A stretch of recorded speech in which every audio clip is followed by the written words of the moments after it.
Lorsque nous parlons de changer nos vies, nous pensons souvent à ces grands gestes, ces changements radicaux qui accompagnent les grandes décisions et les moments dramatiques. Mais j'ai appris quelque chose au fil des années, en travaillant avec des gens et en observant ceux qui réussissent et ceux qui peinent.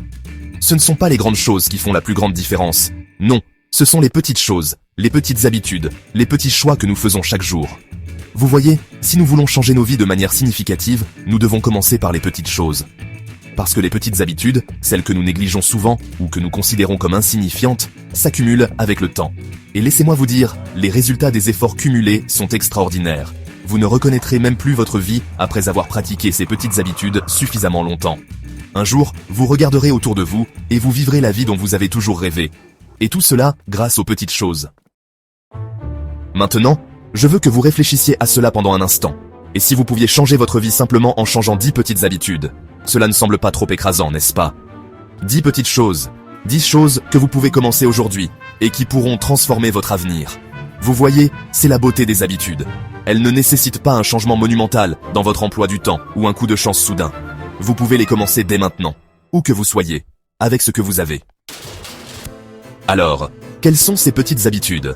Quelles sont ces choses qui, si vous les intégrez à votre routine quotidienne, changeront votre vie pour toujours? Nous allons les passer en revue. Alors assurez-vous de les noter. Première habitude. La lecture. Vous pensez peut-être, Jim, je n'ai pas le temps de lire un livre tous les jours. Mais écoutez bien, la lecture est l'une des habitudes les plus puissantes que vous puissiez développer. Et je ne parle pas de n'importe quelle lecture, je parle de lire avec un objectif. Lire quelque chose qui étire votre esprit, qui élargit votre réflexion, qui vous introduit à de nouvelles idées et possibilités. Ce que vous nourrissez votre esprit est tout aussi important que ce que vous nourrissez votre corps. La lecture n'est pas juste un passe-temps, c'est une porte d'entrée. Elle ouvre des portes à de nouvelles idées, à de nouvelles façons de penser, à de nouvelles opportunités. Mais voici la clé. Vous devez être sélectif dans ce que vous lisez. Tous les livres ne méritent pas votre temps.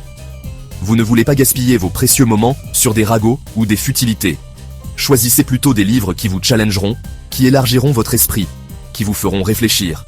Que ce soit des biographies, du développement personnel ou des livres sur la stratégie d'entreprise, choisissez quelque chose qui correspond à l'endroit où vous voulez aller. Parce que l'endroit où vous voulez aller dans la vie dépend de ce que vous nourrissez votre esprit aujourd'hui.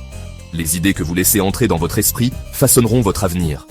Alors faites de la lecture une habitude quotidienne et intentionnelle, et vous commencerez à remarquer un changement dans votre façon de penser, vos décisions. Avec un appel à l'action immédiate, et sans oublier de demander de commenter, aimer et partager la vidéo.